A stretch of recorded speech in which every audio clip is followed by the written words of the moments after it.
Jubaat Stories. I'm your host Aditi, and today we have Yash Raj Upadhyay, Humanities Wale Bhaiya, who has helped thousands of students by giving them free courses, career guidance, and academic support, making education accessible to all. From building a strong online presence to facing challenges like Instagram ban and even auditioning for MTV Rory, his journey is very inspiring. So join us to listen to his experience and challenges. Let's dive in. Hi Yash, welcome to Jubaat Stories. How things are going in your life currently? Like दोनों कह सकते हो, अच्छी भी चल रही है, बुरी भी चल रही है. Okay. So Yash, I would like to know, सब आपको ह्यूमैनिटीज वाले भैया के नाम से जानते हैं Right. आगरा में, ठीक है? तो ह्यूमैनिटीज वाले भैया की क्या जर्नी थी? ह्यूमैनिटीज वाले भैया के नाम से जाने से पहले आप यश थे, Right. तो उसकी आपकी क्या जर्नी रही और एकदम से आपके दिमाग में ऐसा आइडिया कैसे आया कि आपको ऐसा कुछ करना है अपनी लाइफ में at such a young age, like age I know you are just 21. Right. तो ठीक है, ह्यूमैनिटीज वाले भैया बनने की कहानी तो बहुत ज़्यादा इंटरेस्टिंग है. ठीक है, एंड ह्यूमैनिटीज वाले भैया बने क्यों, मैं उसका रीज़न आप लोगों को बता देता हूँ. क्योंकि एक वर्ड गेम बहुत बड़ा है. ह्यूमैनिटीज एंड आर्ट्स दोनों सेम वर्ड है, मतलब दोनों सेम है. बट अगर आप एक कंपैरिजन करोगे ना किसी से भी, ह्यूमैनिटीज वर्ड सुनते ही लोग रिस्पेक्ट करने लग जाते हैं. अगर वही सेम चीज आर्ट्स करोगे, आर्ट से बोलोगे, तो आप आर्ट से वो रिस्पेक्ट आपको नहीं मिलेगी. क्योंकि मैंने ये सब, मेरे साथ पर्सनल एक्सपीरियंस हुआ था. तो मैं अपने नानी जी के घर गया हुआ था, तो मैं 11th में था उस टाइम पे. तो मेरे से पूछा गया था कि आप क्या कर रहे हो कोर्स में, तो मैंने बोला था आर्ट साइड. तो कह रहे ये देखो लल्लू आर्ट्स कर रहा है. तो मैंने कहा यार ठीक है. पहले आई थिंक लोगों का ये माइंडसेट था कि Right. तुम आर्ट्स मत करो, तुम कॉमर्स ले लो या साइंस ले लो.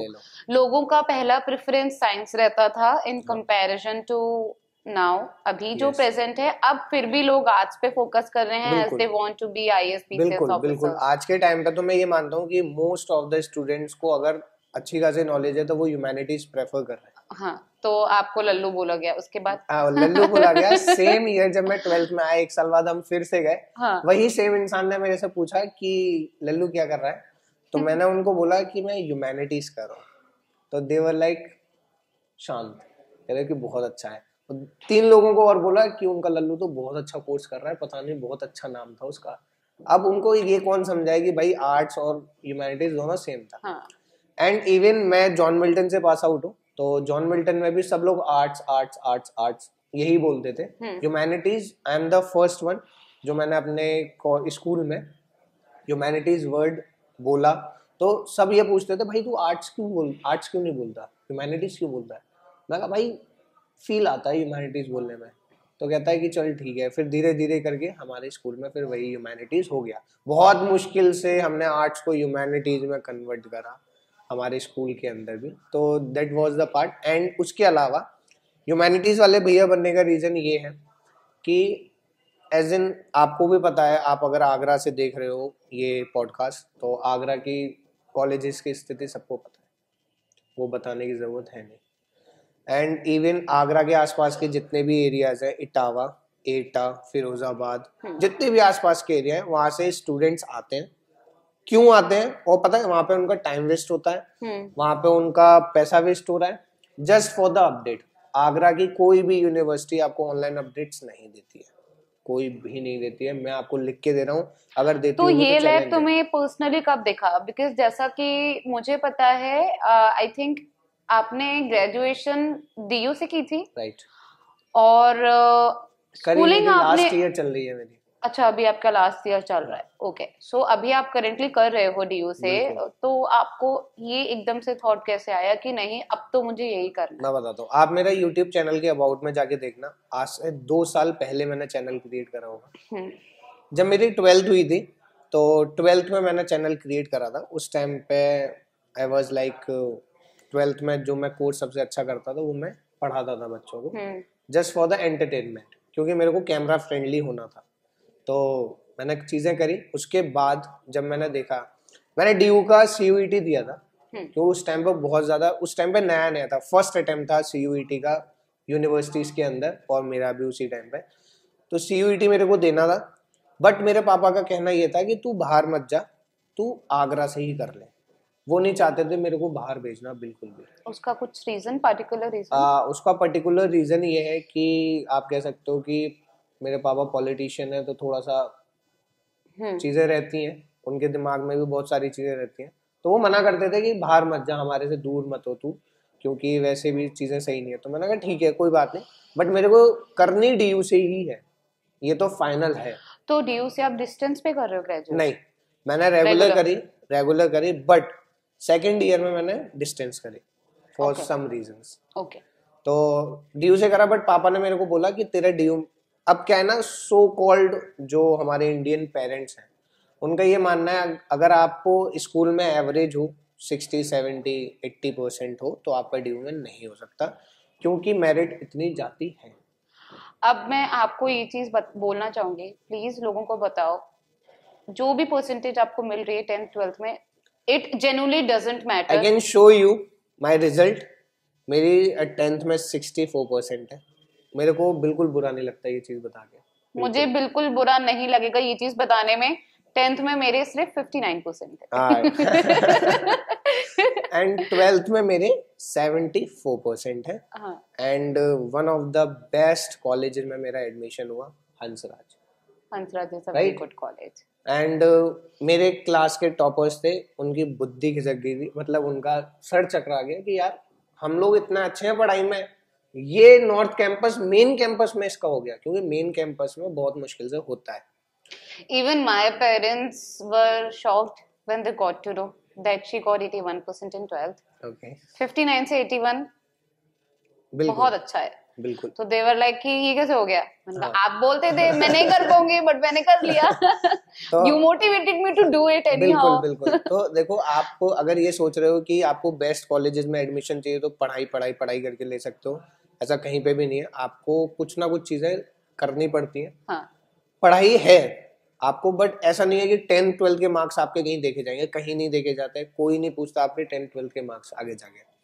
CUET दिया मैंने, तो उस टाइम पे नया था, तो बहुत लोग कंफ्यूज थे। अब भाई मैं उस टाइम पे मैंने स्टार्ट करा था एजुकेशन इन्फ्लुएंसर, तो हम लोग सारी गाइडलाइंस वगैरह सब पढ़ते थे, एक एक करके हम लोग। तो आई थिंक कॉलेज के सेकंड ईयर से you started creating content? 12th से ही। हाँ, ठीक है। 12th से तो मैं एक एक चीज पढ़ता था। हाँ। अब वहां पे पता है सबसे मेजर की फैक्टर ये था कि वहां की एक गाइडलाइन बहुत अच्छी लिखी हुई थी। अगर आप जो पर्टिकुलर कोर्स करना चाहते हो अपने कॉलेज के अंदर, तो CUET में जो प्रेफरेंस है वही चॉइस करना, 3 सब्जेक्ट के साथ।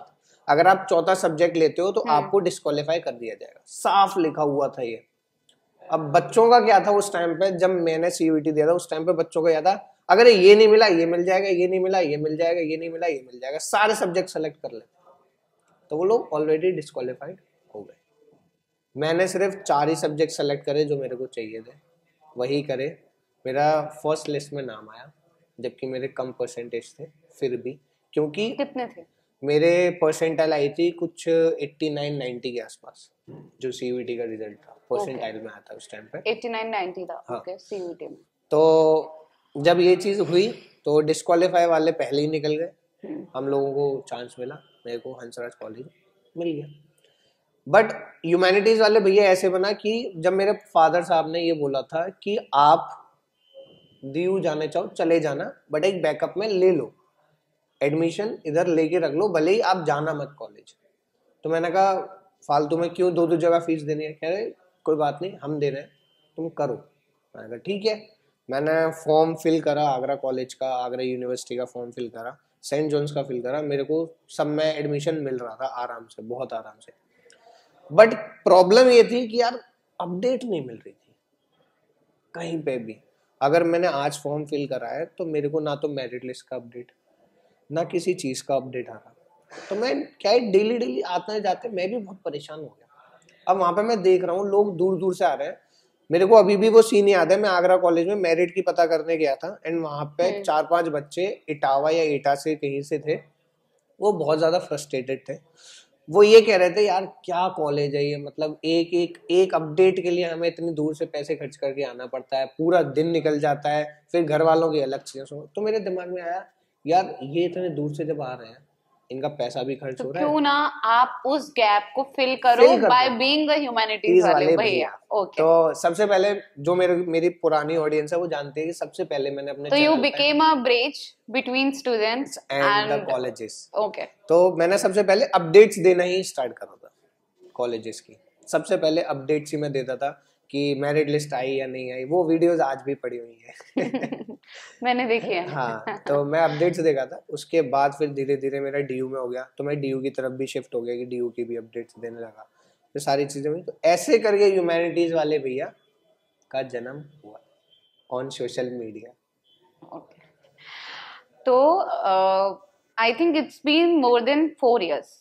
हाँ, आप इंस्टाग्राम पे as a content creator videos बना रहे हो, तो मैंने आपका इंस्टाग्राम अकाउंट देखा। इंस्टाग्राम पे नहीं 4 years हुए मेरे को यूट्यूब पे 4 years हुए। इंस्टाग्राम पे आए हुए मेरे को जब लास्ट आपसे मेरी कॉन्वर्सेशन थी 3000 फॉलोअर्स, वो मुश्किल से 6 महीने पहले बात थी। अच्छा, I think consistency is the key to grow on Instagram. Consistency आपने I have seen your journey, तो पर्सनली आई नो यू, ठीक है, it's a very good thing. So it took you 6 months to grow on Instagram. Right. You have more than 70,000 followers. Right. ठीक है, तो I was just randomly looking at your videos and everything. Then मैंने आपका bio पढ़ा, उसमें लिखा हुआ था एक tagline, everything is free here. Right. तो उसका क्या मतलब है? देखो, एज ए स्टूडेंट लाइफ भी मैंने बहुत अच्छे से देखी है कि स्टूडेंट्स के लिए क्या चीज़ मेन है, क्या नहीं मेन है। डीयू में मैं पहले साल पीजी में रहा था, तो अब मेरे को तो ऐसे लिमिटेड सोर्सेज नहीं थे, तो मेरे को तो मिल जाते थे। बट जो मेरा पार्टनर था उसमें क्या था कि यार उसको घर वाले ना लिमिटेड पैसे भेजते थे। अच्छा। 7-8 हजार रुपए अपना खर्चा चलाने के लिए। अब एक नया खून होता है कि यार एंजॉय भी तो करना है, कॉलेज में हो, एंजॉय भी तो करना है, सबको करना है। तो अब मेरे साथ था वो, तो मेरे को ना थोड़ा सा बुरा लगता था। वो मेरे को बोलता था यार मेरे घर वाले ये वो। मैंने कहा यार छोड़ ये सब, घर वालों की बात छोड़, तू कुछ ट्राई कर। तो उस टाइम पे इन्फ्लुएंसर्स बहुत क्रैश कोर्स बिच रहे हैं, ये हो रहा है, बहुत इन्फ्लुएंसर्स कमा रहे थे इन चीजों से। तो मैंने ये बोला यार, मेरे फ्रेंड के साथ हुआ था ये पर्सनली, जो मेरा पीजी मेट था, उसने एक इन्फ्लुएंसर है, उसका नाम नहीं लूंगा मैं, बट उसने क्रैश कोर्स लिया। वो कुछ अराउंड था 4990, इतना महंगा क्रैश कोर्स था, एंड लिया। और वो क्रैश कोर्स था किस चीज का? कि आप पैसे कैसे कमा सकते हो। ओके, क्योंकि सबको लगता है यार वो ऐसे कोर्सेज बना देते हैं कि बंदा खरीदेगा ही खरीदेगा। सी आफ्टर अ पर्टिकुलर एज सबको लगता है कि हमें एक साइड हसल स्टार्ट कर देनी चाहिए। एग्जैक्टली। आपने भी की, आपके फ्रेंड ने भी की वो क्रैश कोर्स लेके। बिल्कुल। ठीक है, फिर उसके बाद तो क्रैश कोर्स उसने लिया, बट उसको उससे कोई बेनिफिट हुआ नहीं, कोई 1% बेनिफिट नहीं हुआ। जो उसने चीजें बताई वो कोई भी, क्या चीजें बताई थी उसने उस क्रैश कोर्स में? लाइक आप, मेरे को तो नहीं मालूम, मैंने तो नहीं लिया। तो उसने बताया, उसने तो बताया मेरे को कि आप साइड हसल जैसे लाइक आप दूसरे के प्रोजेक्ट्स बना सकते हो, मतलब बहुत रैंडम चीज। मैं कह रहा हूँ वो चीज तो हम खुद भी सोच सकते हैं उस क्रैश कोर्स के अकॉर्डिंग। तो हम खुद भी सोच सकते हैं यार, अगर मैं आपका प्रोजेक्ट लिखूंगा तो ऑब्वियस सी बात है आप मेरे को पे करोगे। इसमें ऐसा क्रैश कोर्स में क्या था जो मैं 5000 दिस इज समथिंग जो आई थिंक आजकल के कॉलेज स्टूडेंट्स को मैं भी बोलना चाहूंगी, अगर आपको साइड हसल करनी है, first of all don't fall into such traps. Right. आपको कुछ साइड हसल करना है, आपके पास बहुत फ्री टाइम है, फ्रेंड्स को बोलो I can make your projects but I will charge this particular amount for. Exactly. मैंने खुद भी पर्सनली, मैं बोलूंगी ओपनली, मैंने अपनी कॉलेज टाइम पे भी किया है। मैंने अपने मेट्स के भी प्रोजेक्ट्स बनाए हैं, खुद के भी प्रोजेक्ट्स बनाए हैं। हाँ। सो मुझे कुछ करना था तो I did it, and I used to manage to earn around 2 to 4,000 rupees through it, जो कि मेरे लिए इनफ है। तो I think you will also suggest students to don't fall into such आप किसी पे भी अंधा भरोसा तो मत करो। सब ये बोल रहे थे मेरे को कि मेरी बायो में एवरीथिंग इज फ्री लिखा हुआ है। हाँ। तो आप 19 रुपीज चार्ज क्यों कर रहे हो? तो भाई एक बात बताओ, अगर मैं किसी भी प्रोफेशनल को पकड़ूंगा तो वो अपना टाइम का चार्ज करेगा। आप आज के टाइम पे देख लो, जितने भी प्रोफेशनल लोग हैं, अगर आप उनको अपने पॉडकास्ट में भी बुलाओगे तो तो वो दे चार्ज, क्योंकि उनके टाइम की वैल्यू है। तो हम लोगों को पे करना पड़ेगा, तो यार हम लोगों की जेब में इतना पैसा थोड़ी है कि हम लोग उनको अपने साइड से पे करते हैं फिर आपको फ्री दे दें। अगर वो चीज हमने करी दी, और मान लो इस चीज का बहुत ज्यादा मिसयूज होता है, मैं आपको बता देता हूँ वो चीज भी। मैंने 19 रुपीज का रखा हुआ था। हाँ। एक इन्फ्लुएंसर है, उसने मेरा 19 रुपीज का परचेज कर लिया, अपने आप का 99 का सेल कर रहा है। ये चल रहा है मार्केट में कंपटीशन बहुत है, बहुत ज्यादा। पर्सनली ऐसा भी होता है, पीपल मेरी like टीम ने repost the content and they don't even dare to give the credit. Exactly मेरी टीम ने 1800 प्लस एचआरस की डिटेल्स बनाई थी। कितनी मुश्किल लगी होगी, 1800 प्लस एचआरस की डिटेल्स थी। कितने लोगों की टीम है आपकी? मेरी अप्रोक्सीमेटली 8 से 9 लोगों की टीम है। 1800 प्लस एचआरस की डिटेल्स जो 2024 के लिए मैंने बनवाई थी। एंड मैंने उसका चार्जेस स्टार्टिंग में 9 रुपीज रखा था, सिर्फ 9। हुआ ये, उस 9 रुपीज को बहुत इन्फ्लुएंसर्स ने लिया, इन्फ्लुएंसर्स लेके अपना उनने यूज करा और उसको 49 कर दिया। यार की मेहनत। जो लोग नहीं जानते मेरे को, ऐसा तो नहीं है कि मैं सब लोग मेरे को जानते हैं, सब लोग नहीं जानते। जो दूसरों को फॉलो कर रहे हैं, दूसरे क्रिएटर्स भी हैं उनको फॉलो कर रहे हैं, भाई वो मेरे से दुगना तिगना कमा रहे हैं मेरी चीज को यूज करके, and they didn't even give the credit. तो आई थिंक मुझे ऐसा लगता है कॉपीराइट करना स्टार्ट कर देना चाहिए। कॉपीराइट करा, मेरे को ब्लॉक कर दिया, क्या करोगे? इन्फ्लुएंसर को ब्लॉक कर रहा है यार। ऐसा होता है, बहुत सारे इन्फ्लुएंसर्स होते हैं, कंटेंट चुराएंगे, बहुत कुछ करेंगे, एंड देन उसके बाद दे आर लाइक कि हमने क्या किया है। बिकॉज पर्सनली मेरी फ्रेंड है धनिश्रा, उसका कंटेंट एक पेज ने बहुत अच्छे से करके लाइक 15-18,000 फॉलोअर्स कर लिए उसने अपनी प्रोफाइल पे, which is not a big deal for. आप ये चीज कह रहे हो, मेरी कजन सिस्टर है, उनके 100K प्लस फॉलोअर्स हैं। She is a fashion influencer. Her name that unboxing girl. चलो डेफिनेटली आई फॉलो टुडे। तो उसका क्या किया उन लोगों ने, एक पेज बनाया रैंडम, उस पर वॉइस अपनी डाली, चेहरा मेरी बहन का चल रहा है, और वो उस बंदे ने इन अ मंथ 30,000 प्लस फॉलोअर्स कर लिए, और वो लिंक सेल आउट कर रहा है। लाइक आपने पढ़ा देखा होगा, DM वो एफिलिएट लिंक्स होते हैं, yes, बिश लिंक्स होते हैं, लाइक बिश लिंक क्या होगा, वो उससे कर रहा है, होता है। भाई क्या कर लोगे तुम? कुछ नहीं कर सकते। अगर आप, मैं ये मान लूं, अगर आप इन्फ्लुएंसर बन गए तो सबसे बड़ी तलवार आपके गर्दन पे है। सही कह दो तो गलत, गलत कह दो तो गलत। कुछ नहीं कर सकते आप। अच्छा, मैं अब ये पूछना चाहूंगी, हमने ह्यूमैनिटीज वाले भैया के बारे में बात कर लिया, एवरीथिंग इज फ्री के बारे में भी बात कर लिया, थोड़ी सी पर्सनल बात करते हैं। ठीक है, तो स्टार्टिंग से ही आपने सोचा था आपको ह्यूमैनिटीज लेनी है? राइट, क्योंकि आपके पापा पॉलिटिक्स है, पॉलिटिशियन है, ठीक है। तो कभी ऐसा नहीं हुआ कि तुमको भी एक दिन पॉलिटिशियन बनना है, या you want to do something else in your life? देखो, कंटेंट क्रिएटर मैं हूँ, सबसे बड़ी रुकावट मेरे फादर थे, सबसे बड़ी। ओके, इसलिए थे क्योंकि मेरे फादर पॉलिटिशियन है। हाँ, तो सो कॉल्ड समाज, हाँ, तो आपको भी पॉलिटिशियन ही बनना पड़ेगा। राइट। तो वो उनका कहना ये था कि ये फालतू चीजें मत कर, लाइक वीडियोस मत बना, ये मत कर, क्योंकि your father has that respect and ये सारी चीजें। क्योंकि स्टार्टिंग में कोई भी करता है ना, तो उसको गिराने के लिए बहुत लोग आते हैं, बहुत। मेरे को भी बहुत आए थे जब मैंने स्टार्ट करा था, तो मेरे फादर मना करते थे, मत कर मत कर मत कर, तुझे क्या जरूरत है, तुझे अगर पैसे चाहिए हम दे रहे हैं, तेरे को और कुछ चाहिए हम दे रहे हैं, हमने तो कोई कमी करी नहीं। तो मैंने कहा इट्स नॉट लाइक दैट, मेरा मन है इसलिए मैं कर रहा हूँ। तो मेरे फादर ने बहुत रोका, बट एक टाइम बाद कहते हो ना कि थक जाते हैं लोग, जो आपको करना है वो करना है, nobody can stop you. Yes.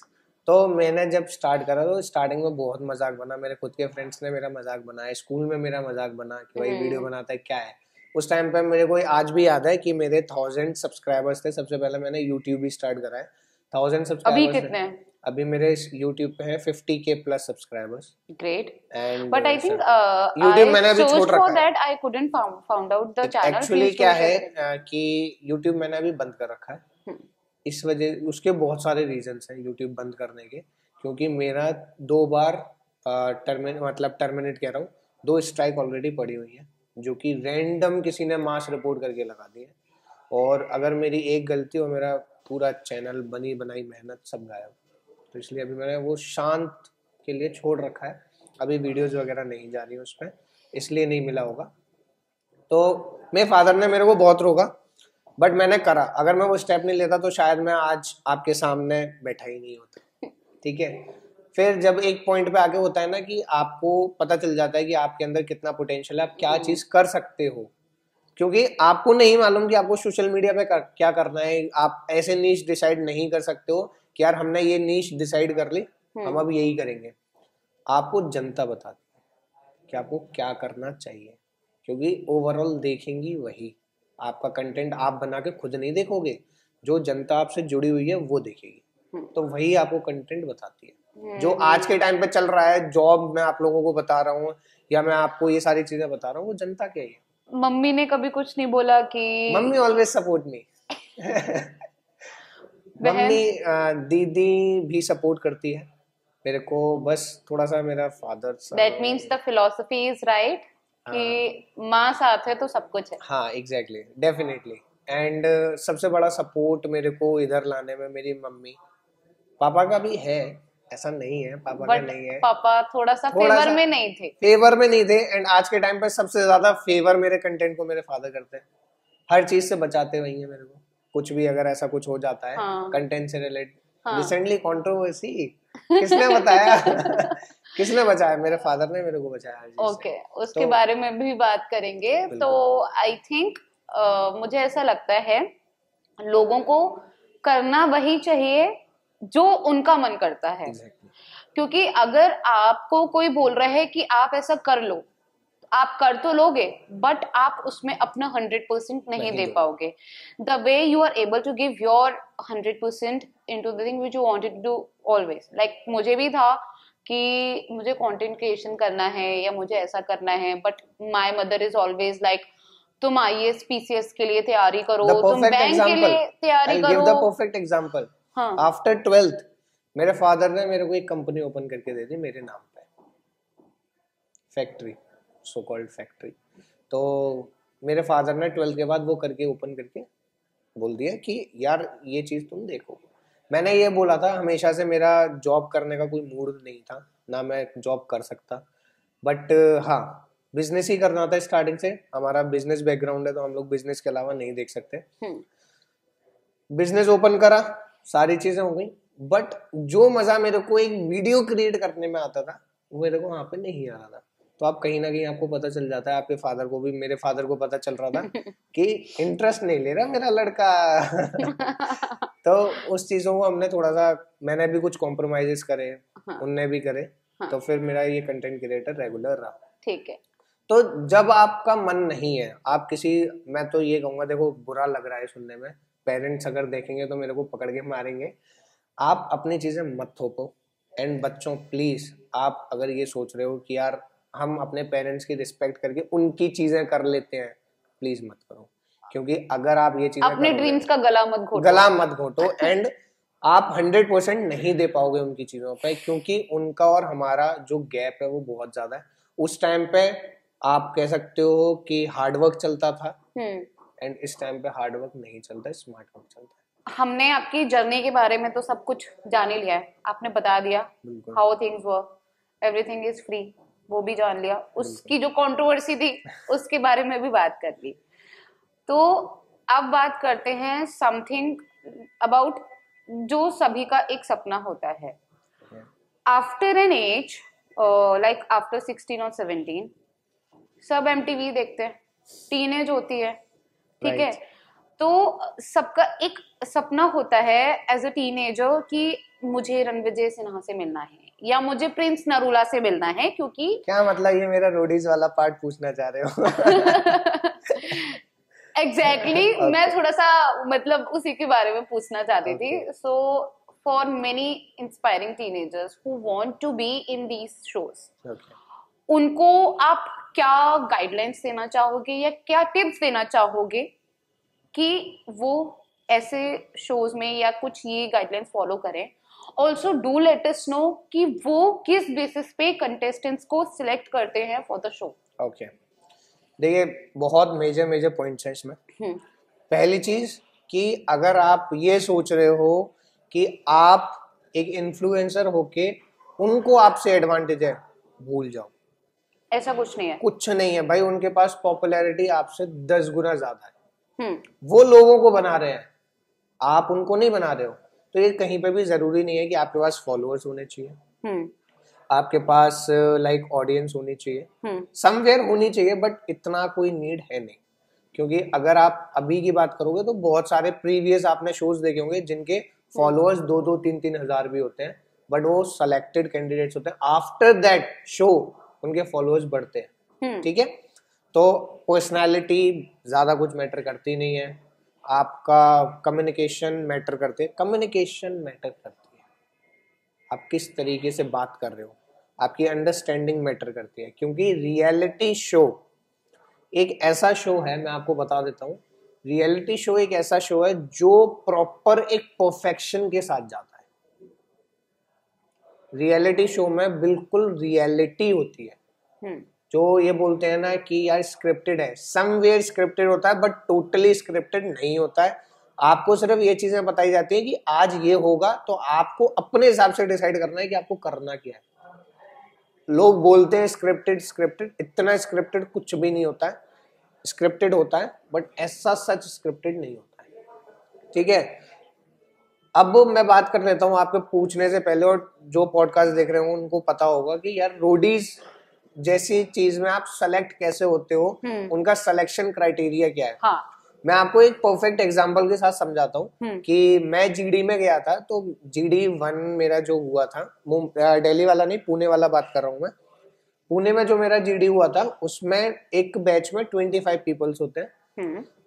24 लोग मेरे से ज्यादा अच्छे, मेरे से ज्यादा तगड़े, मेरे से फॉलोअर्स तो नहीं होंगे उनके ज्यादा, बट हाँ मेरे से ज्यादा बेस्ट.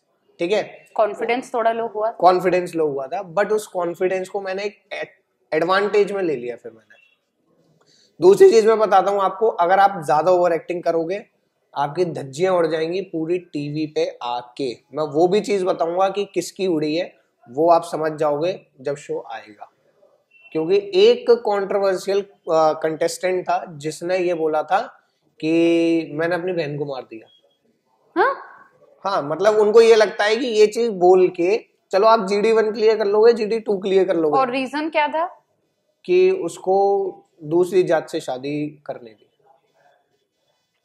ये बहुत ही बैकवर्ड माइंडसेट था. एग्जैक्टली. उसका तो मैं कहता हूँ माइंडसेट वो डिजर्व भी नहीं करता था. वो भी सेलेक्ट होते हैं, वो पीआई तक के लिए सेलेक्ट होते हैं. उस बंदे को पीआई जीडी 1 जीडी 2 में सेलेक्ट किया गया. क्यों? क्योंकि भाई उनको दिखाना है कि इसकी सोच कितनी घटिया है. सेलेक्ट तुम नहीं होगे, तुम्हें कोई रोडीज में नहीं मिलेगा, बट तुम्हारी धज्जियां ऐसी उड़ाई जाएंगी ना कि तुम सोच नहीं सकते. पहले ही बता दूं, तो बी रियल. ऑडिशन देने जाओ तब तो tip 1 is be real. Be real. Okay, कुछ भी फालतू नहीं बोलना है. दूसरी चीज, एनर्जी बहुत चाहिए, बहुत ज्यादा. क्योंकि जब आप जाओगे लोगों को देखोगे, भाई इतनी एनर्जी चाहिए, उनसे ज्यादा बेस्ट एनर्जी होनी चाहिए. आप आपको दूसरे से क्या अलग करता है, हाँ. वो मेन काम है. हाँ. ऑडिशन के अंदर आपको पहले ही देख ले जाओगे. जब आप ऑडिशन की लाइन में हो ना, पूरा रिकॉर्ड होता है, सब कुछ रिकॉर्ड होता है भाई. ये मत सोचो कि यार हम तो 1-2 घंटे पहले, अगर आप ऑडिशन के लिए, दिल्ली वाले ऑडिशन की बात कर रहा हूँ, दिल्ली में लोग एक रात पहले से थे, एक रात पहले से. वो सब रिकॉर्ड होता है, सब कुछ रिकॉर्ड होता है. उसी के बेसिस पे मैं कह सकता हूँ कि कहीं ना कहीं उसका भी हाथ हो सकता है सेलेक्ट होने में. बाकी जीडी 1 में आप कैसा परफॉर्म कर रहे हो, जीडी 2 में कैसा परफॉर्म कर रहे हो, पीआई में कैसा परफॉर्म कर रहे हो, ये भी मेन है. मैं बात करता हूँ कि जब मेरे से तगड़े थे, अब आप लोग ये सोच रहे हो यार ये कैसे पहुंच गए, जब आपसे तगड़े थे तो यार आप कैसे सेलेक्ट हो गए. जब आपको कहीं पर लगे ना कि आप कमजोर हो, तो उस चीज को एडवांटेज बना लो. वहां पे मैंने खेला, मेरे से पूछा गया कि आपसे ज्यादा बेटर ये लोग हैं. यहाँ पे मैं ये बोलना चाहूंगी thought, When life gives you lemon, make a lemonade out of it. Yes. मेरे से जेन्युइन यही क्वेश्चन पूछा गया कि आपसे ज्यादा बेटर पर्सनैलिटी है, आपसे ज्यादा अच्छे लोग हैं, हम आपको सेलेक्ट क्यों करें? मैंने सिंपल सा एक जवाब ये दिया, मैंने कहा this show is not about the personalities. अगर मैं मानता हूँ मुझसे ज्यादा अच्छे फिटनेस लोग हैं, क्या उनके पास दिमाग है क्या कि शो में कैसे चीजें करनी है? मेंटल फिट भी तो होना चाहिए। अभी मैं आपको पोक कर दूं, आप फिटनेस हो भाई, आपसे मैं डरूंगा, एंड जेन्युइन जब कोई ज्यादा आपसे तगड़ा होता है तो वो आपको दबाने की कोशिश करता है, फिर आपको मेंटल स्टेट कहाँ गया? Second thing I would say you have to be mentally fit. 100%। आपको रियलिटी शो में यही है, जो मौका दिया उस पर एडवांटेज कैसे ले सकते हो, तुरंत ऑन द स्पॉट आपको सोचना पड़ेगा। ऑन द स्पॉट वो टाइम नहीं देते आपको, तो 60 सेकंड मिले, 60 सेकंड में उनके क्वेश्चंस का भी आंसर करना है और आपको अपने बारे में भी बताना है। तो मेन चीज यही है, आपको अपॉर्चुनिटी को कैसे ग्रैब करना है वो आपको। हाउ डू यू लाइक, आपने कैसे अपने आप को इंट्रोड्यूस किया था? मैंने अपने आप को इंट्रोड्यूस ऐसे करा था कि आई एम एजुकेशन इन्फ्लुएंसर। देखो समवेयर शोज भी ये चाहते हैं कि उनका जो रेपुटेशन है एंड उनके जो शोज में ज्यादा से ज्यादा लोग आए। हाँ राइट। हाँ, तभी शो चलेगा, ज्यादा से ज्यादा लोग देखेंगे तभी शो चलेगा। राइट। तो यार एक बात बताओ, अगर कोई अच्छी चीज, जैसे आपने रियल हीरोज वाला देखा होगा, वहां पे सब अच्छे अच्छे काम करके पहुंचे थे। तो मेरा भी सिंपल सा ये था कि आई एम एजुकेशन इन्फ्लुएंसर, तो मैं लोगों को गाइड करता हूँ, चीजें समझाता हूँ। उसके बारे में भी और कुछ पूछा उन्होंने? हाँ, बहुत सारी चीजें पूछी कि लाइक आप कितने साल के हो। मैंने बोला कि आई एम जस्ट 21, तो they were just all in shock कि यार 21 ईयर्स में आप इतना सारी चीजें कैसे हैंडल कर रहे हो। तो मैंने कहा यही चीज तो मेरे को प्रूव करती है कि मैं रोडीज के लिए परफेक्ट हूँ। इतनी वो बहुत लंबी बात नहीं करते, इतनी बात में आपका डिसीजन हो जाता है कि आप जाओगे, कि आप जाओगे या आप नहीं जाओगे। ठीक है। थर्ड, दूसरी चीज में एक बात बता दूं, जो ये सोचते हैं GD1 दे के आपके पास फोन आएगा, नहीं भाई, GD1 दे के आप शाम तक, मैं कहता हूँ 12 बजे से पहले आपके पास फोन आ जाएगा अगर आप सिलेक्टेड हो। GD2 में भी सेम प्रोसीजर होता है। PI होता है 15 से 20 दिन बाद, जो कि होता है मुंबई में। ओके, ये प्रोसीजर है, इसके अलावा कुछ नहीं है। थर्ड टिप क्या देना चाहोगे आप? थर्ड टिप मैं ये देना चाहूंगा, भाई बहुत जनता आती है भाई साहब, रोडीज जैसे शो के लिए बहुत जनता आती है, बहुत ज्यादा। क्योंकि अप्रोक्सीमेट नंबर बता दो आप। दिल्ली वाले ऑडिशन में 8,500 लोग, 8,500 लोग दिल्ली के audition for GD1, for GD1। GD2 में सेलेक्ट 8,500 में से सेलेक्ट हुए थे 125 लोग। What? Yes, that was crazy, बहुत ज्यादा। ठीक है। दूसरी चीज, मैं एक टिप बहुत अच्छी देना चाहूंगा, कोई भी नहीं देगा, अब मैं तो दे देता हूँ आप लोगों को क्योंकि आप लोग अपने हो मेरे। वहां पे देख के, बड़ी बड़ी पर्सनैलिटी को देख के पागल मत हो, बिल्कुल मत हो। दिल्ली वाले ऑडिशन की मैं बात करूं, जितने आप बड़ी पर्सनैलिटी के पास खड़े रहोगे, आपका ध्यान कोई भी नहीं देगा, आप पे कोई भी ध्यान नहीं देगा। कुछ ना कुछ करते रहो ऑडिशन के अंदर। जब जाते हो GD1 देने से पहले आपके पास 2 से 3 घंटे होते हैं, वहां पे एंटरटेन कैसे कर सकते हो आप, क्योंकि वहां पे पूरा क्रू है और क्रू के अंदर ही आपको सेलेक्ट होने के भी चांसेस होते हैं अगर आप कर सकते हो तो इतने सारे लोगों में 8,500 लोगों की ऑडियंस थी वहां पे, मतलब कंटेस्टेंट्स गए थे 8,500 लोग, उसमें से 125 लोग सेलेक्ट करना is a very big deal, बहुत बड़ी होती है। अब आप ये मानो कि रात के 1-2 बजे तक आपके ऑडिशन चले हैं, 1-2 बजे तक, बहुत मुश्किल होता है।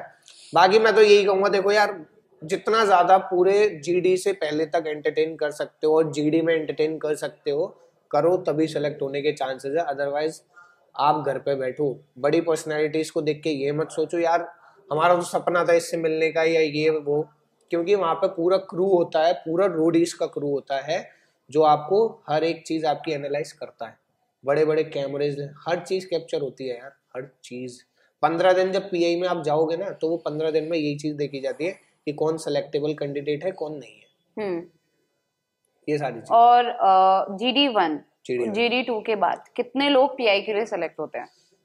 देखो PI ऐसे सेलेक्ट नहीं होता है, क्योंकि जहां तक मुझे पता है जो फाइनल कंटेस्टेंट्स होते हैं उनका काउंट मैक्सिमम 15 होता है, राइट? मैक्सिमम 15 काउंट होता है, तो 8,500 एक तरफ काउंट है GD1 में और इधर 15 लोग। हाँ। तो उसके लिए these are the 3 tips yes which everybody has to follow। बिल्कुल, अगर इससे ज्यादा एक एक्स्ट्रा करोगे तो नहीं हो पाओगे, एक कम करोगे तो नहीं हो पाओगे। कम का तो ऑप्शन ही मत रखना। मेंटली फिट होना भी काफी जरूरी है इसमें, ठीक है।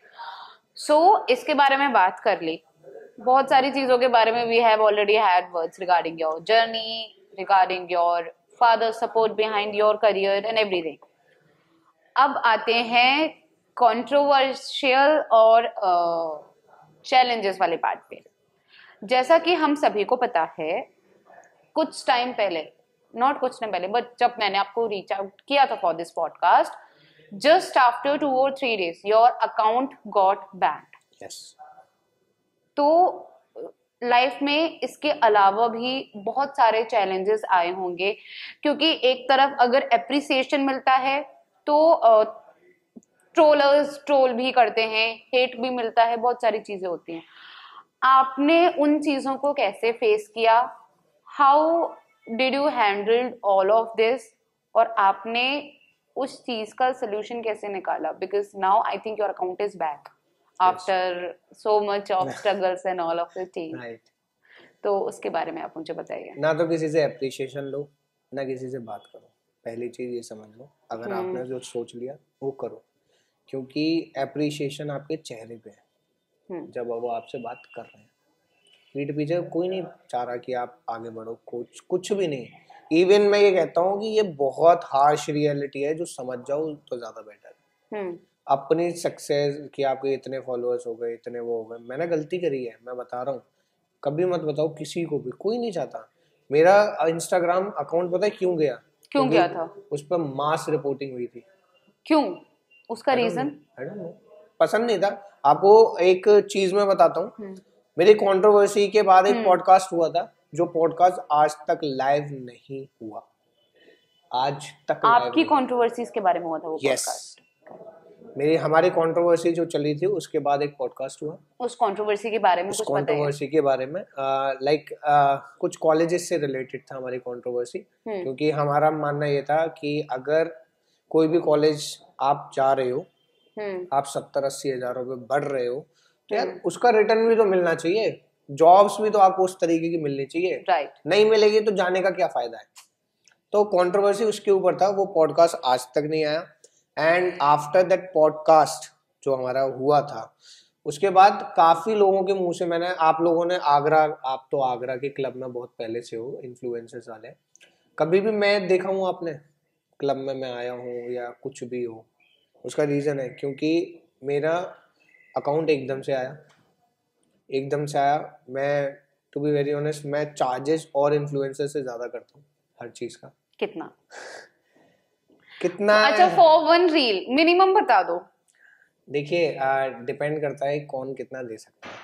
मैं आपको झूठ नहीं बोलूंगा, क्योंकि जो बड़ी मछली हैं उनसे नेगोशिएट नहीं करना चाहिए, बिल्कुल मत करो।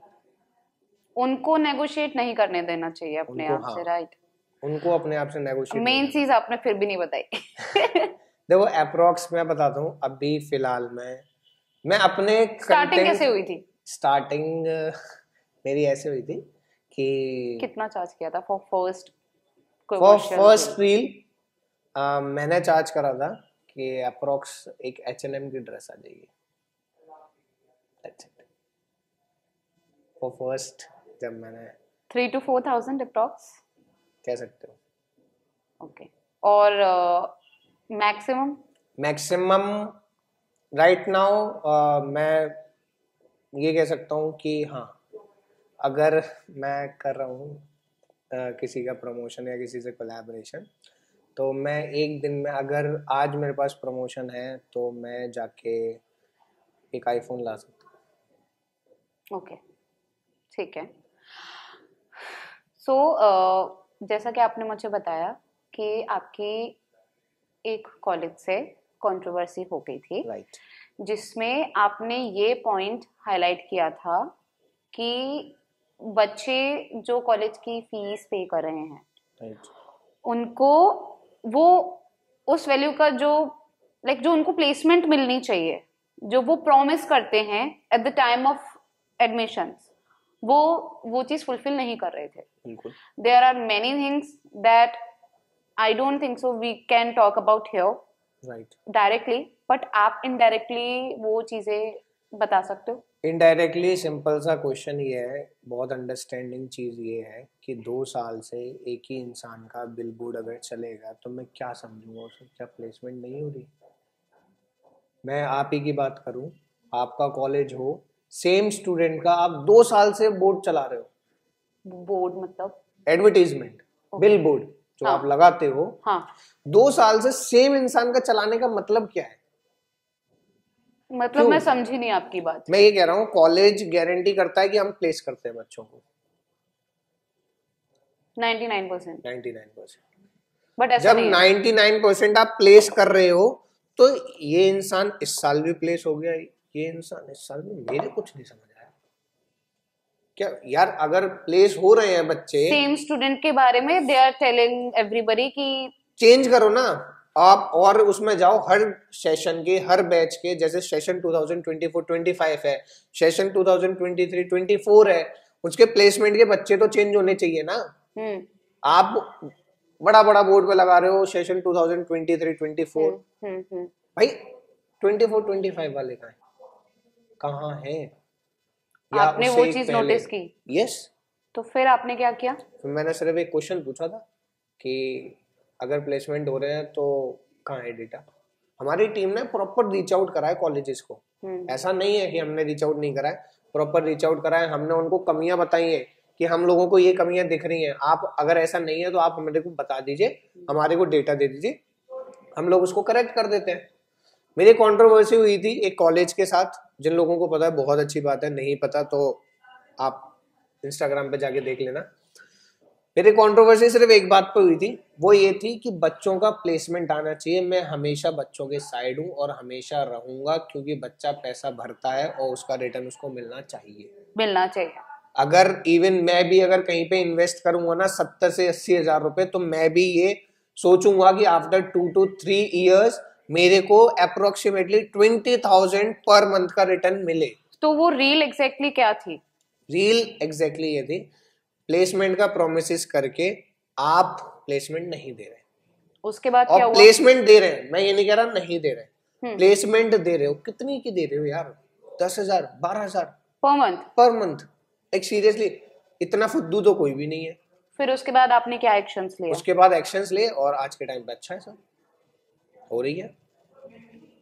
वहां से कुछ आपके ऊपर चीजें बैकफायर हुई?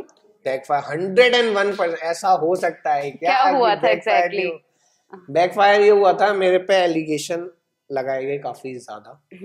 एलिगेशन के साथ साथ मेरे पास नोटिस आया आपको? लीगल नोटिस आया उस कॉलेज से? बिल्कुल. एंड वन मोर थिंग जो कि मैं आपको बताना चाहता हूँ कि आपके पास फुल अथॉरिटी है कुछ भी बोलने की, बट आप डायरेक्ट मत बोलो तो ज़्यादा अच्छा है. इनडायरेक्ट आप कुछ भी कर सकते हो, कुछ भी बोल सकते हो. That was better. ठीक है, नोटिस आया नहीं आया डजंट मैटर, बट आपको ये चीज़ें समझनी चाहिए. आप भी एक स्टूडेंट हो यार, 12th के बाद आप कॉलेज में जाना चाहते हो तो थोड़ा सा सोच समझ के जाओ, चीज़ें एनालाइज करो. क्या इसका मतलब मैं ये समझूं कि आगरा में if we want to do graduation मत करो इन अ गुड कॉलेज तो नहीं करनी चाहिए? बिल्कुल मत करो. पेरेंट्स को मैं डिस्टेंस कर लो बाहर के कॉलेजेस से, दैट इज मच बेटर. मत करो. Distance is also not preferable.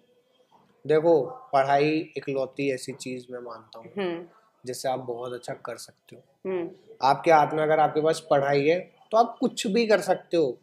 अगर आप एक पढ़ाई वाले बच्चे हो तो, अगर आप जस्ट फॉर एंटरटेनमेंट करना चाहते हो तो आप कहीं पे भी करो. तो इतने हाई लेवल पे इतनी कंट्रोवर्सी हुई, आपको कॉल्स आए, राइट, आपको बहुत पुश किया गया to delete that video. Yes. और दूसरे इन्फ्लुएंसर्स को रीच आउट करके भी उस चीजों को दबाने की बहुत कोशिश की गई. राइट. तो इतनी सारी कंट्रोवर्सीज में आपकी सबसे ज्यादा हेल्प आपकी किसने की? सबसे ज्यादा हेल्प मेरे फादर ने मेरी करी. ओके. सबसे ज्यादा हेल्प फादर ने करी. दूसरी चीज, तो इस पे आप क्या कहना चाहोगे?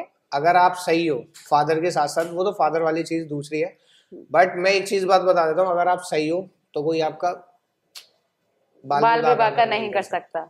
बस गलत मत होना, अगर गलत होते हो तो आपको कोई नहीं बचा सकता, अगर आप सही हो तो आपको कोई गिरा नहीं सकता। अब हम बात करते हैं, आपका इंस्टाग्राम अकाउंट बैन हो गया था, इंस्टाग्राम अकाउंट बैन होने का मैं आपको बता देता हूँ बहुत क्लियरली और बहुत ओपनली बोल देता हूँ मैं ये चीज, जितने आगरा के इन्फ्लुएंसर्स हैं आपको छोड़ के जितने हैं मैं आपको बता देता हूँ उन सबका हाथ है।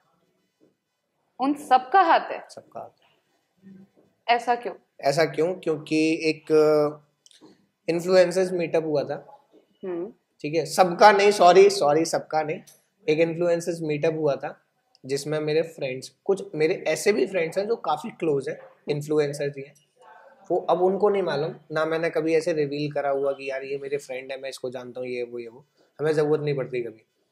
तो वहां पे एक बात ये बोली गई कि एक बंदा है ह्यूमैनिटीज वाले भैया, एकदम से आया, पूरी मार्केट खराब करी।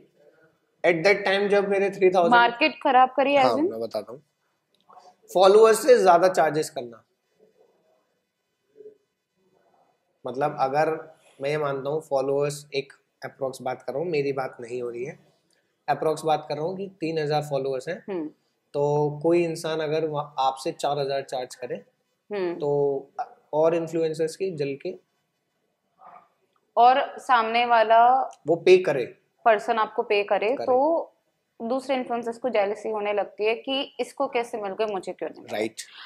अब इस चीज पे ऐसा मुझे लगता है जेलसी वाला पार्ट कहीं भी नहीं होना चाहिए, mainly because I have been a freelancer since last 3 years, so I have that part of knowledge कि अगर आप क्वालिटी और नॉलेज दे रहे हो अपने कंटेंट के थ्रू, आज की डेट में अगर आप यूजीसी कंटेंट भी बना रहे हो, ब्रांड्स आर रेडी टू पे you 3 to 4,000, it's not a big deal, so you were right at your part. देखो एजुकेशन एक ऐसी चीज है, आप बाकी कंटेंट की अगर मैं बात करूँ ना तो आप कुछ भी बना सकते हो, एजुकेशन में आपकी एक गलती आपको बहुत पछताने के लिए कर सकती है। मार्केट खराब कर दिया था आपने।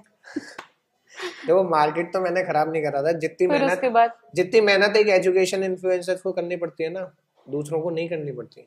आप, मुझे ऐसा लगता है एजुकेशन, फाइनेंस और टेक, ये कुछ ऐसे निशेस हैं जिसमें अगर आप नॉलेजेबल कंटेंट बना रहे हो तो you have to do a lot of research work, right, है ना।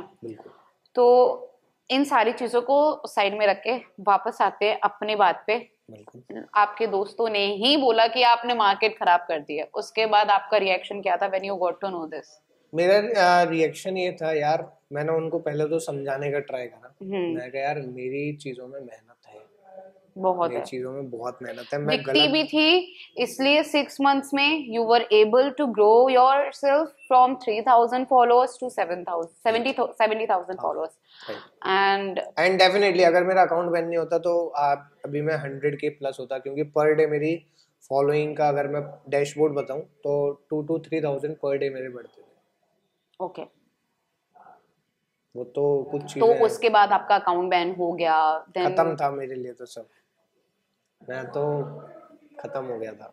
क्या था आपने? जब मेरे को पता नहीं था, हाँ, तो पता कब चला था आपको? बेसिकली मेरे को पता चला शाम को जब हम लोग टीम बैठ के डिसाइड कर रहे थे कि कल क्या कंटेंट जाना है। हाँ, तब हम लोगों के दिमाग में बिल्कुल भी नहीं था कि हमारा क्या जा रहा है। मेरे को एक लाइक नोटिफिकेशन भी मैं ऑफ रखता हूँ क्योंकि पसंद नहीं है मेरे को नोटिफिकेशंस वगैरह किसी की। मेरे को just, you are a private person, that means very very very private person. अगर इसीलिए आपने नोटिफिकेशन ऑफ किया और आपको इतनी बड़ी चीज बहुत देर से पता चली। हुआ ये कि हम लोगों को सुबह नोटिफिकेशन आया था कि हमने जो रिसेंट 24 आवर्स के अंदर वीडियो पोस्ट करी है उस पर 4.5 मिलियन व्यूज जा चुके हैं। तो टीम बहुत खुश थी क्या एक दिन के अंदर इतने अच्छे रीच जा रही है, तो लाइक ओके। एंड उस टाइम पे बहुत बड़ी बड़ी कंपनीज भी थी, बड़ी नॉट सो इतना बड़ी बट हाँ एमएनसीज थी, नहीं एमएनसीज तो नहीं थी बट इंडियन कंपनी एक एमएनसी थी जिसने मेरे को अप्रोच करा था। नाम मेरे को याद नहीं है उसका, कुछ अजीब सा नाम था, लाइक मैं चेक करके बताऊंगा आपको स्क्रीन पे आपको दिख जाएगा अगर एडिटिंग में आएगा तो एक वो थी कंपनी। उसके अलावा कंपनीज आई थी, अप्रोच कर रही थी कि आप हमारे लिए कंटेंट शूट करो। लाइक कंटेंट, वो पता है कैसा कंटेंट चाहते हैं कि जैसे हायरिंग हो रही है उनकी कंपनी में, तो आप उनकी हायरिंग के बारे में बताओ, उसका भी मैं चार्ज करता था। तो ये सारी चीजें थी। हम लोग ये डिसाइड कर रहे थे, हमारा एक लवली प्रोफेशनल यूनिवर्सिटी, आपने नाम सुना होगा, उनके साथ मेरा कोलैबोरेशन हुआ था एंड वो रील हम लोगों को पोस्ट करनी थी अगले दिन सुबह 8 बजे, क्योंकि हमारा अपलोडिंग टाइम 8 बजे सुबह है। हम लोगों को वो शूट करना था, हम सब चीज फाइनलाइज कर रहे थे, हम स्केड्यूल पे डाल रहे थे अपने। हमने देखा अकाउंट नहीं है। अब थोड़ी देर के लिए मुझे लगा कि मेरे फोन में टेक्निकल ग्लिच होगा। मैंने दीदी के फोन से चेक करा, अकाउंट नहीं। मैंने फोन लगाया, मैं अपने फ्रेंड्स को फोन लगाया, मैंने कहा यार अकाउंट देखना, कहना अकाउंट नहीं है। मैं उस दिन इतना बुरा हुआ, लाइक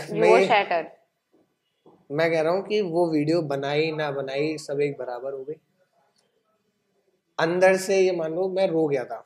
मैं रोता बहुत जल्दी नहीं हूँ, बट उस टाइम पे बहुत बुरा फेज था वो आपकी लाइफ का। बहुत ज्यादा, मतलब उस टाइम पे मेरा मन ये था कि मैं अपने आप को एक रूम में बंद करूं, और मैंने किया भी। मैं अपने स्टूडियो में बंद हुआ, मुझे किसी से बात करने का मन नहीं, सब चीज, घर वाले परेशान, सब चीज एंड हो गई। मेरे को ऐसा लग रहा था सब कुछ एंड हो गया, वो इतनी मेहनत। फिर घर वाले परेशान, वापस कैसे आया? हाँ उसके बारे में भी बताएंगे। घर वाले परेशान, अब ये सारी चीजें हो गई। अब एक इंस्टाग्राम में आपको ऑप्शन देता है कि आप अपील करिए। हाँ, अपील कर दी, अपील रिजेक्ट। मैंने कहा अब तो कोई ऑप्शन ही नहीं है, क्योंकि अगर आपकी अपील भी रिजेक्ट हो जाती है तो आप कुछ नहीं कर सकते। अब अपील रिजेक्ट, तो समवेयर मेरे को पता था कि एक प्रोटेक्शन बोर्ड है, ओवरसाइट्स, जो कि आपके कंटेंट को प्रोटेक्ट करता है। अगर आप रॉन्ग नहीं हो या इंस्टाग्राम ने आपका गलत डिसीजन लिया है तो उस चीज को वो प्रोटेक्ट करता है। तो मैंने वहां पे लॉग इन करा, अपनी प्रॉब्लम लिखी, एप्लीकेशन डाली, जो एक रेफरेंस नंबर आता है अपील के टाइम पे, वो अपील नंबर मैंने डाला, सारी चीजें करी। एनालाइज होने में टाइम लगता है बहुत ज्यादा, क्योंकि अप्रोक्स मानो कि मेरे कंटेंट को वापस आने में 15 से 20 दिन लगे, क्योंकि अपील रिजेक्ट हुई थी इस वजह से। इसलिए आई थिंक आपने अपना बैकअप अकाउंट भी बना लिया था। हाँ, मैंने उम्मीद छोड़ दी थी, मैंने बैकअप अकाउंट इसी वजह से बनाया था कि अपील रिजेक्ट हो गई। अब टीम ने ये सेलेक्ट करा कि सर आप दूसरा अकाउंट बना लोगे ना तो भी हो जाएगा। हाँ, आप चाहते हो, आपको लोग चाहते हैं और आपकी वीडियो जानते हैं, और ह्यूमैनिटीज वाले भैया को पता है कि क्या कर रहे हैं। फिर उसके बाद क्या हुआ? अब हुआ तो हमारे पास एक मेल आया कि योर जो एप्लीकेशन है वो रिव्यू कर ली गई है, with in 7 to 14 days account वापस आ जाएगा। हाँ, तो हम लोग बहुत खुश हो गए कि यार चलो फाइनली इतने ताम झाम के बाद हमारा अकाउंट वापस आ जाएगा। तब तक मैं अकाउंट बना चुका था, क्योंकि I think I have seen this like many content creators facing this problem, तो I think they should not lose hope. And उनको आप कुछ पर्टिकुलर बता सकते हो कि कहाँ पे जाके they have to just do it, like आप उनको सोर्स बता सकते हो लोगों को? बिल्कुल बिल्कुल, ये तो बहुत अच्छी बात है। मैं बताऊं कोई और बताए, ये तो आप लोगों को पता होना चाहिए। आपका अकाउंट जाता है ना, तो आप अकाउंट जब लॉग इन करते हो तो आप नॉर्मल लॉग इन नहीं कर सकते, ठीक है। जब अकाउंट जाते हो तो आपके सामने सिर्फ अपील का ऑप्शन आता है, अकाउंट आपका दिखेगा, शेडो बैन हो जाता है अकाउंट, नॉट रिकमेंडेड में आ जाता है, मोनेटाइज नहीं कर सकते, लाइव नहीं जा सकते, स्टोरी अपलोड नहीं कर सकते, पोस्ट अपलोड नहीं कर सकते, कुछ नहीं कर सकते, आप कुछ भी नहीं कर सकते। सब कुछ हुआ मेरा, मैं ट्राई करा, कुछ भी नहीं हो रहा था। एकदम से अकाउंट उड़ गया। मैंने कहा, वो हुआ ये था कि रिव्यू में गया था मेरा अकाउंट, जो हमने अपील करी थी वो रिव्यू में गया था। तो फर्स्ट अपील आपकी रिजेक्ट हो गई थी, फिर उसके बाद आपने ओवरसाइट्स पे प्रोटेक्शन के लिए, वो साइट है, कोई साइट का नाम? वो इंस्टाग्राम ही लिंक भेजता है आपको, आप ऐसे नहीं जा सकते। अच्छा, okay. After rejecting the appeal, Instagram खुद एक आपको मेल भेज देगा, मेल पे आ जाता है कि इन केस अगर आपको हमारा डिसीजन रॉन्ग लगता है तो आप यहाँ पे जाके आप कर सकते हो। ओके। तो इसका कोई वो नहीं है, बट एक नाम जो मैंने आपको बताया ये ओवरसाइट्स करके कुछ है उनका, ठीक है। तो जो आपकी अपील को एक्सेप्ट करके रिव्यू करते हैं कि इंस्टाग्राम का डिसीजन सही है या गलत है, तो उनने रिव्यू वगैरह करा होगा। उनने एक पर्टिकुलर वीडियो मेरी परमानेंट रिमूव कर दी है, जो कि कभी वापस आ नहीं सकती। 4.5 मिलियन वाली Right. जो वीडियो थी, राइट, वो कभी वापस नहीं आ सकती, उसको मैं दोबारा से अपलोड नहीं कर सकता, कुछ भी नहीं कर सकता उसको किसी और तरीके से बना के भी आप रीअपलोड नहीं कर सकते, उस टॉपिक को ही नहीं उठा सकता मैं। जबकि वो टॉपिक में ऐसा कुछ था नहीं। था, थोड़ा सा था। क्या? लाइक वो भी बहुत कंट्रोवर्शियल हो जाएगा अगर मैं बताऊंगा। बता दो। देखो, उस वीडियो में सिर्फ एक नॉर्मल सी बात ये थी, अगर मोटा मोटा आप ये समझ लो हाँ। कि गवर्नमेंट को लेकर था। ओके। गवर्नमेंट लोग को लेकर उसमें कुछ था, कुछ मेजर मतलब ड्रॉबैक था एक जो गलत जरूरत था। थी। हाँ, जो जरूरत थी गवर्नमेंट को समझने की कि ऐसा क्यों है। लोग पसंद कर रहे थे वो क्योंकि वो हाँ, सही था। क्योंकि वो सही था। एंड मुझे अभी भी याद है उसमें gov.in को टैग भी किया गया, गवर्नमेंट ऑफ इंडिया को टैग भी किया गया, इसलिए आपका वो अकाउंट बैन हो गया और आपकी वो वीडियो भी रिमूव कर दी गई। राइट। एंड उसके बारे में छोटा सा पार्ट आप बता सकते हो? नहीं, वो तो नहीं, क्योंकि उसके अलावा ड्रॉबैक क्या था? जॉब से रिलेटेड, अनएम्प्लॉयमेंट से रिलेटेड, प्राइवेटाइजेशन बहुत बढ़ रहा है, समथिंग, उसके वजह से अनएम्प्लॉयमेंट भी बहुत बढ़ रहा है। I am not saying this but something, everybody knows this. कुछ चीजें होती हैं जो आप लोगों को खुद समझनी चाहिए। अगर आप ये पॉडकास्ट देख लिया आपने तो आपको समझ आ जानी चाहिए, इतने बेवकूफ नहीं हो। क्या समझ आना चाहिए लोगों को? कि आपको अपना स्टैंड खुद लेना पड़ेगा regarding your job. Okay. Stand लेना पड़ेगा। क्यों सुन रहे हो किसी की? भाई कंपनी को आपकी जरूरत है, अगर आप नहीं हो तो कंपनी नहीं है। पता है, अगर आप लोगों को क्लियरली नहीं बताओगे वो नहीं समझेंगे। क्लियरली ऐसे बता दो कि लाइक वो बैकफायर ना करे आपके ऊपर, बैकफायर ना करे। Through an example.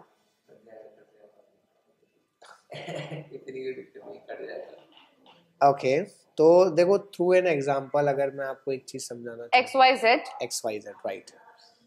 देखो, एक कंपनी है X, हम उसके HRs की बात कर रहे थे। HRs आपको हायर करेंगे, ठीक है, उसके लिए आपको राउंड्स क्लियर करना पड़ेंगे, सारी चीजें होंगी। आपको शायद पता नहीं है, या कोई भी कंपनी जब आती है या कोई भी कंपनी आपको हायर करती है तो जो गवर्नमेंट के नॉर्म्स है उसके अकॉर्डिंग हायर कर ही नहीं रही है। जैसे गवर्नमेंट के नॉर्म्स हैं कि आपको इतने पर्टिकुलर आवर्स के बाद एक्स्ट्रा पे आउट मिलेगा, जो कि कंपनी कभी करती नहीं है। अच्छा। आपने कभी जॉब अगर करी हो या कर रहे हो, कोई भी कर रहे हो, तो आप भाई एक एग्रीमेंट बिना पढ़े साइन कर देते हो। आप एक एप्लीकेशन लिख के देते हो, I wanted to join this job. कराए कभी? कोई बड़ी बड़ी कंपनी में आप जाके देखना, या कोई भी कंपनी XYZ किसी की भी बात कर ले, तो जब आपको ऑफर लेटर आता है तो थोड़ी सी ना टर्म्स एंड कंडीशंस भी होती है वहाँ पे। हाँ। तो टर्म्स एंड कंडीशंस कौन पढ़ेगा? पढ़ो। क्या वो ये टर्म्स एंड कंडीशंस होते हैं दैट 1 ईयर से पहले आप ये जॉब नहीं छोड़ सकते? राइट। पहली टर्म एंड कंडीशन ये होती है। बहुत सारी होती है। और अगर आप नोटिस पीरियड से पहले कुछ लीव करते हो तो यू हैव टू पे द कंपेंसेशन। बिल्कुल।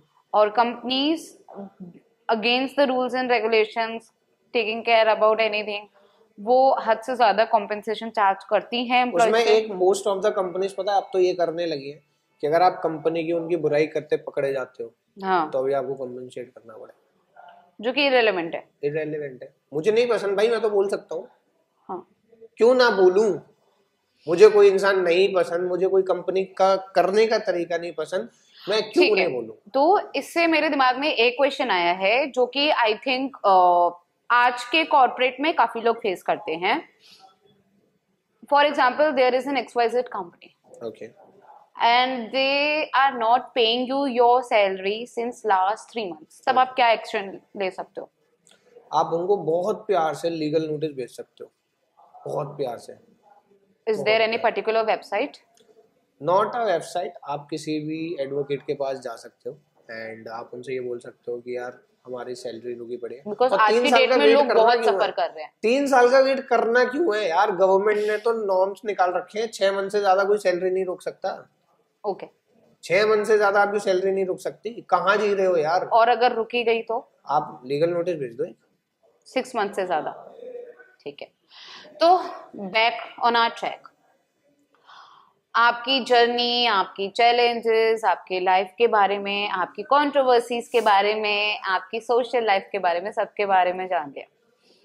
अब आते हैं आपके विजन्स और आपके गोल्स पे. ओके, नेक्स्ट 5 इयर्स के लिए आप क्या प्लान कर रहे हो?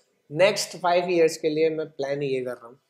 टू बी ऑनेस्ट मैं आपको बताता हूँ, मेरा कोई किसी ना तो मेरे को कोई कंपनी पैसे दे रही है ना कुछ. जो प्रॉब्लम मैंने फेस करी, जो प्रॉब्लम मेरे फ्रेंड्स ने फेस करी, जो प्रॉब्लम आज की जनता फेस कर रही है, लाइक अनएम्प्लॉयमेंट. मेरे 2 स्टार्टअप्स हैं जिनमें मैं एम्प्लॉयमेंट देता हूँ बच्चों को. आई थिंक मुझे एक का नाम पता है. Is it social tree? Right. Social tree is my platform and the fast fashion is also my platform. तो इन दोनों पे हम लोग मास हायरिंग करी भी है. 450 बच्चे, 450 से ज़्यादा बच्चे हमारे प्लेटफॉर्म्स के थ्रू एम्प्लॉयमेंट मिल चुकी है. ठीक है, आपको डेटा मेरे इंस्टाग्राम पे मिल जाएगा. सेकंड थिंग कि मैं सिर्फ एक स्टेप ये चाहता हूँ इन ह्यूमैनिटीज़ वाले भैया, मैं अपनी ज़्यादा कुछ बोलना नहीं चाहता, बट ये चाहता हूँ अगर आप कोई भी चीज़ कर रहे हो तो प्लीज़ अपना स्टैंड लेना सीखो, किसी से दबो मत. और जॉब्स के लिए आप सही हो. आप कंपनी चला रहे हो, कोई और कंपनी नहीं चला रहा है. तो जितना आपकी कैपेबिलिटी है उसके हिसाब से आप मांगो. क्यों नहीं मांगते? ये तो समझ नहीं आता. आपके क्या फ्यूचर प्लान्स है? फ्यूचर प्लान्स ये है कि बच्चों को सपोर्ट करूंगा. चीजें सारी उनके सामने एक ट्रांसपेरेंसी चाहिए मेरे को कि यार ये चीजें हैं, ये चीजें हैं, आपको समझनी चाहिए. क्योंकि पता ही क्या है कि कंपनियां बहुत पागल बनाती हैं, बहुत ज़्यादा कंपनियां पागल बनाती हैं. ये हो जाएगा, वो हो जाएगा, ये वो. जब तक आप उनसे डरोगे वो आपको डराएंगे. कंपनियों से कोई डरने की जरूरत है नहीं. तो आज के जनरेशन के स्टूडेंट्स को या टीनेजर्स को आप क्या सजेस्ट करोगे? either you want to be your entrepreneur or either they want to be like into corporate or either they want to make up their career in content creation or whatever they want to do. आप उनको क्या suggest करोगे?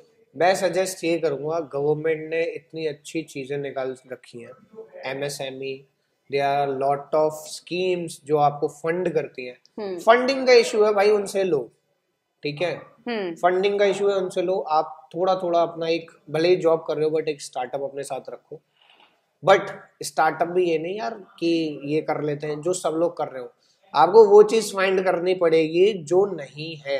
अब वो humanities वाले भैया को पता था कि एक ब्रिज की जरूरत है आगरा के कॉलेजेस को और स्टूडेंट्स को, तो वो ब्रिज बन के मैं यहाँ तक पहुंचा हूँ. ऐसा नहीं, अगर मैं भी कुछ और कर रहा होता तो मैं भी नहीं होता इधर ना. आप मेरे को जान रहे होते कि ये है, ये है. एंटरप्रेन्योर करते क्या है कि उस गैप को फिल आउट करते हैं, और जितना ज्यादा अच्छा गैप आप फाइंड करोगे उतना ज्यादा अच्छा आपका स्टार्टअप चलेगा. आप ऑलरेडी काफी वेल नोन कॉलेजेस से एफिलिएटेड हो अभी तक? LPU, lovely professional university. उसके अलावा हमारा जो नेक्स्ट ईयर का जो आ रहा है सेशन, उसके लिए Galgotias. And there a lot of colleges जिनसे हमारी बात चल रही है. तो बात हो जाए फिर रिवील करने में ज़्यादा अच्छा लगेगा. okay. जैसे आपने नाम सुने होंगे, लॉयड है एंड बहुत सारे कॉलेजेस. दिल्ली के कॉलेजेस है मेजरली दिल्ली के college. Okay, so I think we are here at the end of our podcast.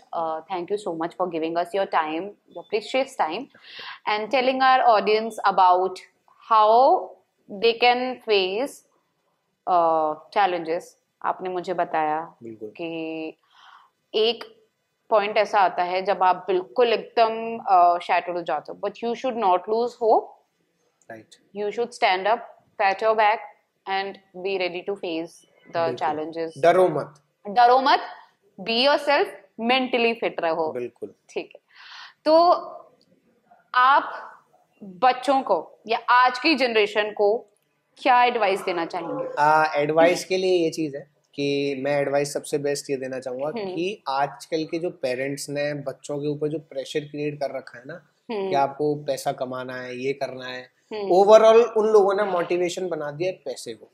Comparison parents को आई थिंक नहीं करना चाहिए, बिल्कुल नहीं करना चाहिए। आप अपने बच्चे को फ्री माइंड छोड़ दोगे ना तो हो सकता है कि वो ऐसी चीज करे कि पैसा अपने आप आ जाए, हो सकता है वो कर जाए जो आई थिंक एक्सपेक्ट भी ना किया हो पेरेंट्स ने, करा हो, राइट।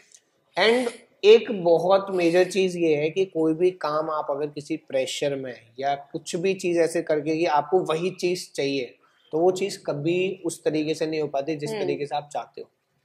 पैसे के पीछे भागना जिस दिन बंद कर दोगे आप लोग, उस दिन आपके रास्ते आपके सामने खुल जाएंगे। आप ये चीज पॉइंट्स में बता दो, what things they should follow to be successful in life. Okay, firstly कभी भी पैसे के पीछे मत भागो, कभी नहीं। चीजों को एक्सप्लोर करो। हमेशा आपने और भी पॉडकास्ट देखे होंगे तो उसमें लोग यही बोलते हैं एक्सप्लोर करो, ठीक है। तीसरी चीज, टेंशन कभी मत लो, आराम से रिलैक्स होके चीजों को देखो, तभी कोई डिसीजन लो। एंड कोई भी डिसीजन अगर आपसे ये बोले ना, कोई भी कंपनी ये बोले या कोई इंसान ये बोले कि आपके पास इतना टाइम है, तो उस टाइम को आप ये मत सोचो कि यार इस टाइम के बाद, मैक्सिमम लोग पता है क्या करते हैं, उनको एक डेडलाइन मिल गई तो वो डेडलाइन के बाद की चीजें सोचते हैं कि अगर हमने नहीं करा तो ये हो जाएगा, कर लिया तो ये हो जाएगा। इन सब पे टाइम वेस्ट करने से अच्छा है कि आप रिलैक्स होकर उन चीजों पे सोचो जो आपको करनी है। क्या उस चीज से आपको बेनिफिट हो रहा है या नहीं हो रहा, या किस तरीके से आप उसको बेनिफिशियल बना सकते हो, उन चीजों पे ज्यादा फोकस करोगे तो आप ज्यादा अच्छे से सक्सेसफुल हो सकते हो। अदरवाइज आई डोंट थिंक सो कि प्रेशर में कोई भी चीज होती है। मैं इतनी देर से आपसे कॉन्वर्सेशन कर रहा हूँ, मेरे को तो नहीं है किसी चीज की टेंशन, आप लोगों को पता चल गया होगा। तो इस वजह से अपना चल रहा है, मस्त ऐसे ही करते रहो। लाइफ में बहुत अच्छी चीज़ें हैं, उन चीज़ों को एक्सप्लोर करो एंड पैसे के पीछे मत भागो। पैसा बहुत है लोगों के पास, बहुत भर भर के है, उनकी नीड्स को फुलफिल करोगे, पैसा अपने आप भाग के आपके पास आएगा। Okay, Yash, thank you so much for coming on Jubaat Stories and giving us your precious time and precious piece of advice. I hope you have a great future ahead. Wishing you all the best for all your future plans. Wishing you a good luck. Thank you.